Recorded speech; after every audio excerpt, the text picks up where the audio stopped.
सबसे पहले एक बहुत ही महत्वपूर्ण और तत्काल अलर्ट। बिल्कुल। अगर कोई भी व्यक्ति जो इस वक्त ये चर्चा सुन रहा है, दिल्ली एनसीआर में प्रॉपर्टी खरीदने का मन बना रहा है, तो उन्हें सावधान हो जाना चाहिए। और खास तौर पर गाजियाबाद के राजनगर एक्सटेंशन इलाके में। हाँ, जो मोरटा और दोहाई आरआरटीएस स्टेशन के पास का क्षेत्र है।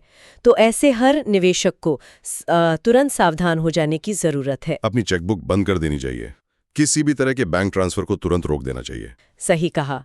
और अगले कुछ मिनटों तक हमारी इस गहराई से की गई पड़ताल को बहुत ही ध्यान से सुनना चाहिए, क्योंकि आज हम जिस मामले की बात कर रहे हैं वो किसी आम विषय पर नहीं है। ये चर्चा किसी नए निवेश के अवसर पर बात करने के लिए नहीं है, बल्कि एक बहुत बड़े वित्तीय जाल, एक खतरनाक ट्रैप से आम लोगों को बचाने के लिए है। और हमारे पास जो स्रोत है वो सीधे अदालतों और पुलिस स्टेशनों के आधिकारिक रिकॉर्ड से आते हैं। बिल्कुल। आज के इस गहन विश्लेषण का भी शैली यही है कि एक बहुत बड़े रियल एस्टेट जाल का पर्दाफाश करना, जो कि ग्राउंड पर चल रहा है। हाँ, मतलब कुछ ब्रोकर्स साया ग्रुप जैसे एक बहुत बड़े और जाने माने रियल एस्टेट ब्रांड के नाम का इस्तेमाल कर रहे हैं और उनके नाम पर मासूम खरीदारों को फंसा रहे हैं। इस चर्चा का मिशन बहुत स्पष्ट है। मैं ये सुनिश्चित करना चाहती हूँ कि कोई भी आम और मासूम खरीदार इस सो कॉल्ड प्री लॉन्च के झांसे में आकर अपनी जीवन भर की गाड़ी गमाए किसी गड्ढे में न डाल दे। एक ऐसे गड्ढे में जहां से वापसी का कोई कानूनी रास्ता ही नहीं बचता। और देखिए, इस पूरे मामले को गहराई से समझने के लिए हमारे पास कई ठोस कानूनी दस्तावेज हैं। तो चलिए सीधे उन दस्तावेजों पर आते हैं। इस विश्लेषण का आधार पूरी तरह से दस्तावेजी साक्ष्यों पर टिका है। इसमें इलाहाबाद हाईकोर्ट का एक बहुत ही स्पष्ट आदेश शामिल है। अच्छा। इसके अलावा कमर्शियल कोर्ट द्वारा दिया गया आर्बिट्रेशन का आदेश है। पुलिस स्टेशन में दर्ज एक एफआईआर की पूरी कॉपी है। और सबसे चौंकाने वाली बात, खुद साया ग्रुप का आधिकारिक कानूनी जवाब यानी लीगल रिप्लाई भी मौजूद है। बाप रे, मतलब इतने सारे लीगल डॉक्यूमेंट्स। जी।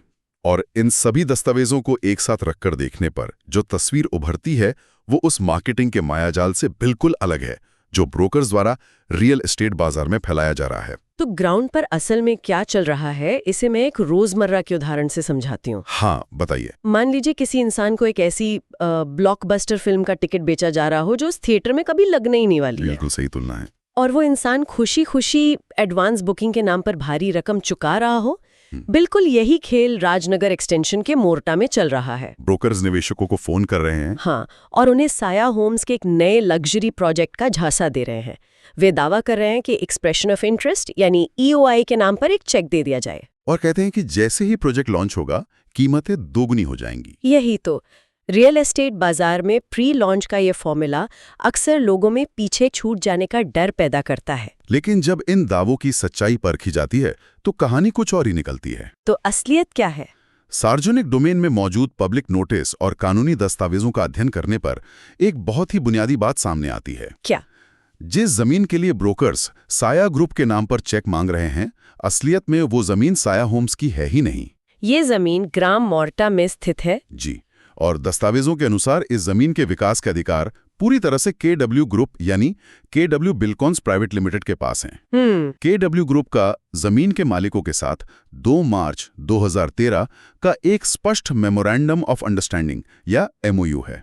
जमीन के मालिक मैसेज एसएस बिल्डर्स और उनके अन्य व्यक्तिगत भूमि स्वामी हैं। एक मिनट, अगर 2 मार्च 2013 का एमओयू है तो इसका रियल एस्टेट की भाषा में सीधा सा मतलब ये हुआ कि उस विशिष्ट जमीन पर डेवलपमेंट के जो भी अधिकार हैं वे केडब्ल्यू ग्रुप के पास है। सेल्स और मार्केटिंग के अधिकार भी विधिवत रूप से केडब्ल्यू ग्रुप के पक्ष में ही सुरक्षित किए गए हैं। यानी कानूनी तौर पर उस जमीन पर कोई भी नया प्रोजेक्ट बिना केडब्ल्यू ग्रुप की सहमति के खड़ा ही नहीं हो सकता। बिल्कुल। इस एमओयू का कानूनी महत्व यही है कि यह एक विशेष अधिकार देता है। जमीन के मालिक अपनी मर्जी से किसी तीसरे पक्ष को यह जमीन विकसित करने के लिए नहीं दे सकते जब तक ये एमओयू कानूनी रूप से वैध है। हाँ, तब तक विकास के अधिकार केडब्ल्यू ग्रुप के पास ही रहते हैं। लेकिन अक्सर देखा गया है कि जब भी रियल एस्टेट में ऐसे विवाद होते हैं तो लोग ये सोचकर पैसा लगा देते हैं कि बिल्डर और जमीन मालिक आपस में मामला सुलझा लेंगे और प्रोजेक्ट बन ही जाएगा। हाँ, पर इस विशेष मामले में स्थिति केवल एक आपसी विवाद तक सीमित नहीं है ना। जमीन पर बाकायदा एक बहुत बड़ा कानूनी ताला लग चुका है। अदालती कार्रवाई ने इस पूरे प्रोजेक्ट को एक तरह से फ्रीज कर दिया है। तो ये आर्बिट्रेशन क्या होता है और ये मामला सीधे किसी आम सिविल कोर्ट में क्यों नहीं गया? देखिए, कॉर्पोरेट और रियल एस्टेट समझौतों में अक्सर एक आर्बिट्रेशन क्लॉज होता है ताकि विवादों को मध्यस्थता के जरिए सुलझाया जा सके। अच्छा। इसी प्रक्रिया के तहत ये मामला कमर्शियल कोर्ट पहुंचा। 30 जनवरी 2026 को गौतम बुद्ध नगर के कमर्शियल कोर्ट ने आर्बिट्रेशन केस नंबर 6/2026 में एक बेहद सख्त आदेश पारित किया। क्या था उस आदेश में? इस आदेश में कोर्ट ने साफ तौर पर स्टेटस क्वो यानी यथास्थिति बनाए रखने का निर्देश दिया है। स्टेटस को, ये अपने आप में बहुत बड़ा शब्द है। जी, कोर्ट ने जमीन के मालिकों को स्पष्ट रूप से रोक दिया है कि वो विवादित जमीन को ना तो बेच सकते हैं और ना ट्रांसफर कर सकते हैं, ना लीज पर दे सकते हैं, ना ही गिरवी रख सकते, और ना ही इस पर किसी भी तीसरे पक्ष का कोई अधिकार बना सकते हैं। अगर जमीन का विवरण देखा जाए तो आदेश में बाकायदा खसरा नंबर दर्ज हैं, जैसे 808, 809, 810, 820, 831, 832। और ये कुल मिलाकर लगभग 80,481 वर्ग मीटर का हिस्सा है जो दुहाई RRTS और मन्नन धाम के बीच स्थित है। 80,000 वर्ग मीटर, ये तो एक पूरा का पूरा टाउनशिप बसाने जितनी बड़ी जगह है। बिल्कुल। अब अगर कोई व्यक्ति आज उस जमीन के किसी हिस्से के लिए प्री लॉन्च के नाम पर पैसे दे देता है तो उसका पैसा तो सीधे सीधे फंस गया। क्योंकि जब जमीन का मालिक ही उसे कानूनी तौर पर बेच नहीं सकता, किसी थर्ड पार्टी को ट्रांसफर नहीं कर सकता, तो कोई ब्रोकर किसी भी खरीदार को वहां फ्लैट कैसे दे देगा? क्या जमीन मालिकों ने कमर्शियल कोर्ट के स्टे को ऐसे ही मान लिया? ये इसके खिलाफ कोई कानूनी कदम उठाया? जमीन मालिकों ने इस आदेश को चुनौती दी। उन्होंने इलाहाबाद हाई कोर्ट का दरवाजा खटखटाया और यहीं से ये मामला कानूनी रूप से और भी ज्यादा ठोस हो जाता है। वो कैसे? 17 फरवरी 2026 को इलाहाबाद हाई कोर्ट ने एक आदेश दिया जिसे अपील नंबर 34/2026 के तहत सुना गया। अच्छा। हाई कोर्ट ने कमर्शियल कोर्ट के उस स्टे को पूरी तरह से वैध और उचित माना है। यानी इलाहाबाद हाई कोर्ट ने भी ये स्पष्ट कर दिया कि जमीन पर जो रोक लगी है वो बिल्कुल सही है। बिल्कुल सही। हाईकोर्ट के इस आदेश का सीधा अर्थ ये है कि जब तक ये स्टे बरकरार है तब तक कोई भी व्यक्ति कानूनी तौर पर इस जमीन का 1 इंच भी न तो बेच सकता है और न ही खरीद सकता है। ये तो बहुत बड़ा फैसला है। हाईकोर्ट का यह आदेश इस बात की अंतिम मोहर है कि इस जमीन पर कोई भी नया प्री लॉन्च प्रोजेक्ट कानूनी रूप से असंभव है। प्रॉपर्टी को न बेचा जा सकता है, न ट्रांसफर किया जा सकता है, और न ही किसी तरह का कोई नया एग्रीमेंट किया जा सकता है। ये एक बहुत ही बड़ा विरोधाभास है। एक तरफ देश का हाईकोर्ट कह रहा है कि इस जमीन पर कोई भी लेन देन नहीं हो सकता, और दूसरी तरफ बाजार में ब्रोकर्स EOI के नाम पर लोगों से चेक इकट्ठा कर रहे हैं। अगर जमीन पर कोर्ट का स्टे है और फिर भी इसे किसी और बिल्डर के नाम पर बेचने की कोशिश हो रही है, तो क्या ये मामला सिर्फ दीवानी अदालतों और आर्बिट्रेशन तक ही सीमित है? नहीं, या बात क्रिमिनल इन्वेस्टिगेशन तक भी पहुंच चुकी है? ये मामला सिर्फ सिविल विवाद नहीं रह गया है। 24 जनवरी 2026 को पुलिस में एक औपचारिक FIR दर्ज की गई है। FIR? जी। इस FIR की कॉपी का विश्लेषण करने पर मामले की गंभीरता और भी स्पष्ट हो जाती है। ये FIR गाजियाबाद के मधुबन बापूधाम पुलिस स्टेशन में दर्ज कराई गई है। किसने दर्ज कराई है? KW ग्रुप ने ये शिकायत SS बिल्डर्स के पार्टनर्स और उनके कानूनी प्रतिनिधियों के खिलाफ दर्ज कराई है। दस्तावेजों में नेहा शर्मा, इंद्र कुमार मक्कड़, वरुण मक्कड़ और सुधीर कुमार कौशिक के कानूनी प्रतिनिधि जैसे नाम शामिल हैं। हाँ। जब मामला पुलिस थाने पहुंच जाता है तो धाराएं और आरोप ये तय करते हैं कि स्थिति कितनी संगीन है। इस FIR में मुख्य रूप से क्या आरोप लगाए गए हैं? शिकायत में जो धाराएं और आरोप हैं वे धोखाधड़ी यानी चीटिंग और आपराधिक विश्वासघात यानी क्रिमिनल ब्रीच ऑफ ट्रस्ट से जुड़े हैं। ये तो बहुत गंभीर आरोप हैं। FIR के विवरण के अनुसार जमीन के मालिकों ने KW ग्रुप से भारी निवेश लिया था।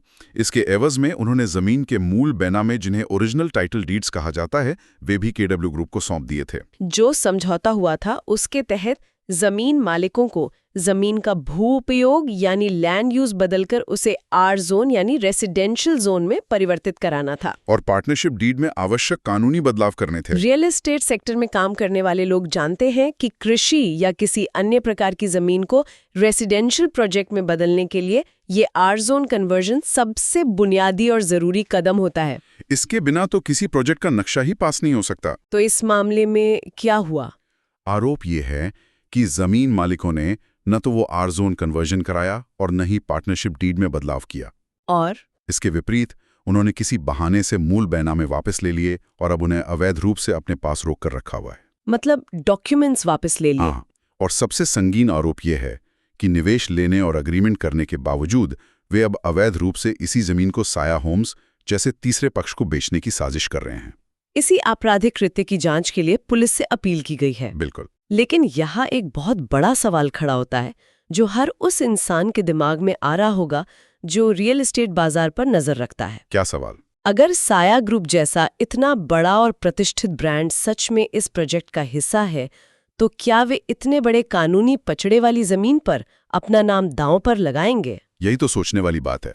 क्या साया ग्रुप सच में स्थानीय ब्रोकर्स के जरिए ईओआई मांग रहा है? इस पूरे विवाद पर खुद साया ग्रुप का आधिकारिक स्टैंड क्या है? साया ग्रुप का आधिकारिक स्टैंड इस पूरे प्री लॉन्च के गुब्बारे की हवा निकाल देता है। अच्छा? 27 जनवरी 2026 को साया ग्रुप की वकील द्वारा एक कानूनी नोटिस का जवाब यानी लीगल रिप्लाई भेजा गया। उसमें क्या लिखा है? इस दस्तावेज को अगर गहराई से देखें तो साया ग्रुप ने आधिकारिक और लिखित रूप में स्पष्ट किया है कि उनका इस जमीन से कोई लेना देना है ही नहीं। ये जानकारी तो जमीन खिसका देने वाली है। बिल्कुल। बाजार में ब्रोकर साया होम्स के नाम पर करोड़ों रुपए बटोरने की कोशिश कर रहे हैं।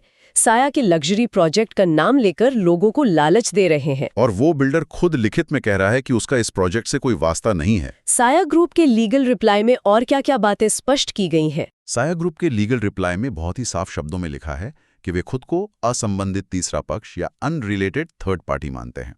Unrelated third party. उन्होंने स्पष्ट किया है कि आज की तारीख तक उस विवादित जमीन के संबंध में उनका कोई भी करार या अरेंजमेंट किसी के भी साथ नहीं हुआ है। बाजार में फैलाई जा रही उन तमाम अफवाहों और दावों को साया ग्रुप ने अपने इस आधिकारिक जवाब में पूरी तरह से खारिज कर दिया है, जिनमें कहा गया था कि वे जमीन के लिए किसी समझौते का हिस्सा हैं। ये स्पष्ट करता है कि ये पूरा मामला बाजार में फैलाई जा रही एक कोरी अफवाह है, एक बहुत बड़ा भ्रम है जिसे सिर्फ और सिर्फ मासूम निवेशकों का पैसा ऐंठने के लिए बुना गया है। जी। सोचिए, कोई व्यक्ति एक ब्रोकर पर भरोसा करके साया जैसे बड़े ब्रांड का नाम सुनकर अपना चेक सौंप देता है, बिना ये जाने कि बिल्डर खुद अदावत और वकीलों के सामने ये घोषित कर चुका है कि वो इस प्रोजेक्ट में शामिल ही नहीं है। ऐसे में जो पैसा ईओआई के नाम पर लिया जा रहा है वो एक ऐसे प्रोजेक्ट में जा रहा है जिसका कोई अस्तित्व ही नहीं है और भविष्य में भी नहीं होगा। क्या केडब्ल्यू ग्रुप ने अदालतों और पुलिस के अलावा कोई ऐसा कदम भी उठाया है जिससे जमीनी स्तर पर सरकारी विभागों को इस जालसाजी के बारे में सतर्क किया जा सके? इस मामले का एक और महत्वपूर्ण पहलू है जो सरकारी विभागों से जुड़ा है। 17 जनवरी 2026 के दस्तावेजों पर नजर डालें तो पता चलता है कि केडब्ल्यू ग्रुप ने प्रशासन के हर महत्वपूर्ण दरवाजे पर दस्तक दी है। अच्छा, उन्होंने लेटर लिखे हैं? हाँ, उन्होंने गाजियाबाद विकास प्राधिकरण यानी जीडीए के वाइस चांसलर और चीफ आर्किटेक्ट टाउन प्लानर को आधिकारिक पत्र लिखा है। और किन विभागों को पत्र भेजे गए हैं? गाजियाबाद नगर निगम, district magistrate, police, fire station officer और यहां तक कि प्रदूषण नियंत्रण बोर्ड को भी पत्र भेजे गए हैं। इन विभागों को पत्र लिखने का मुख्य उद्देश्य क्या है? इन पत्रों में पूरी स्थिति और कानूनी आदेशों का हवाला देते हुए अनुरोध किया गया है कि इस विवादित जमीन पर किसी भी नए रियल एस्टेट प्रोजेक्ट का नक्शा न तो पास किया जाए और न ही कोई एनओसी यानी अनापत्ति प्रमाण पत्र जारी किया जाए। इसके साथ ही तहसील और सब रजिस्ट्रार को भी भूमि रिकॉर्ड में इस स्टे और रोक को दर्ज करने का निवेदन किया गया है ताकि कोई धोखे से जमीन की रजिस्ट्री न करा सके। बिल्कुल।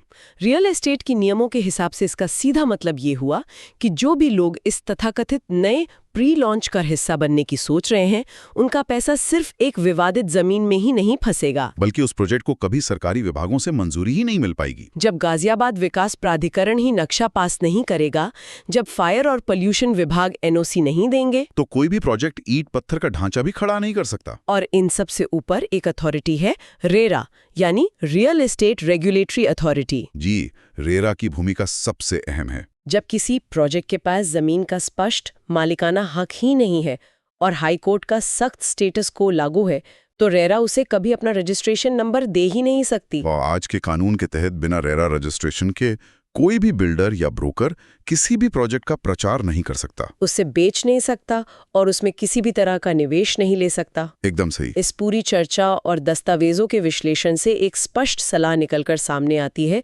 रियल एस्टेट में निवेश कभी भी फोमो यानी फियर ऑफ मिसिंग आउट, पीछे छूट जाने के डर पर आधारित नहीं होना चाहिए। जालसाज ब्रोकर्स इसी डर का फायदा उठाते हैं कि जल्दी से ईओआई दे दीजिए, नहीं तो रेट बढ़ जाएंगे। किसी भी प्रॉपर्टी में निवेश हमेशा पक्के कागजातों, रेरा रजिस्ट्रेशन और जमीन के स्पष्ट मालिकाना हक पर ही आधारित होना चाहिए। यही सबसे सुरक्षित तरीका है। इस पूरी चर्चा को अगर संक्षेप में समेटें तो आज के इस गहन विश्लेषण से 3 बातें एकदम शीशे की तरह साफ हो जाती हैं। पहली, मोटर राजनगर एक्सटेंशन की इस 80,481 वर्ग मीटर जमीन पर कमर्शियल कोर्ट और इलाहाबाद हाईकोर्ट का एक बहुत ही सख्त स्टे लागू है, जिसका अर्थ है कि इस जमीन को बेचा या ट्रांसफर नहीं किया जा सकता। दूसरी बात, पुलिस में जमीन मालिकों के खिलाफ धोखाधड़ी और आपराधिक विश्वासघात की एक गंभीर एफआईआर दर्ज है, जिसमें ओरिजिनल टाइटल डीड्स छुपाने का आरोप है। और तीसरी जो सबसे अहम बात है, वो खुद साया ग्रुप का आधिकारिक कानूनी इनकार है, जहां उन्होंने लिखित में कहा है कि उनका इस जमीन और इस so called pre launch project से कोई लेना देना नहीं है। ये सभी तथ्य ये साबित करते हैं कि ब्रोकर्स द्वारा बेचे जा रहे दावे पूरी तरह से खोखले और खतरनाक हैं। बिल्कुल। इन तमाम कानूनी दस्तावेजों का विश्लेषण अंत में एक बहुत ही महत्वपूर्ण और विचारोत्तेजक सवाल खड़ा करता है। वो क्या? बाजार में होने वाला कोई भी बड़ा निवेश, चाहे वो जीवन भर की गाढ़ी कमाई हो, दसियों लाख या करोड़ों रुपए हों, अक्सर ब्रोकर्स की चिकनी चुपड़ी बातों और लिमिटेड टाइम ऑफर के कृत्रिम दबाव पर आधारित होता है। बाजार में एक फोन कॉल या किसी चमकदार ब्रोशर को ही सच्चाई मान लिया जाता है। लेकिन जब पब्लिक डोमेन में मौजूद कुछ कानूनी कागजात, अदालती आदेश और एफआईआर की कॉपी इतनी बड़ी और भयानक सच्चाई सामने ला सकती हैं, तो ये गहराई से सोचने वाली बात है। क्या हमारा रियल एस्टेट सिस्टम ही इस तरह से डिजाइन किया गया है कि आम खरीदारों को सच से दूर रखा जा सके? या फिर कहीं ना कहीं कमी उस उपभोक्ता व्यवहार में ही है जो इतने बड़े चेक पर हस्ताक्षर करने से पहले सही सवाल पूछने, अदालती कागजात चेक करने, बिल्डर का आधिकारिक बयान देखने और असली हकीकत खोजने की जहमत ही नहीं उठाते? ये एक बहुत ही कड़वा सच है। क्या ये माना जाए कि बाजार में मौजूद इस तरह के धोखेबाजों का सबसे बड़ा हथियार कोई जाली दस्तावेज नहीं, बल्कि निवेश करने वालों की अपनी जल्दबाजी और लापरवाही है? इसी सवाल के साथ हमें आज सोचना होगा।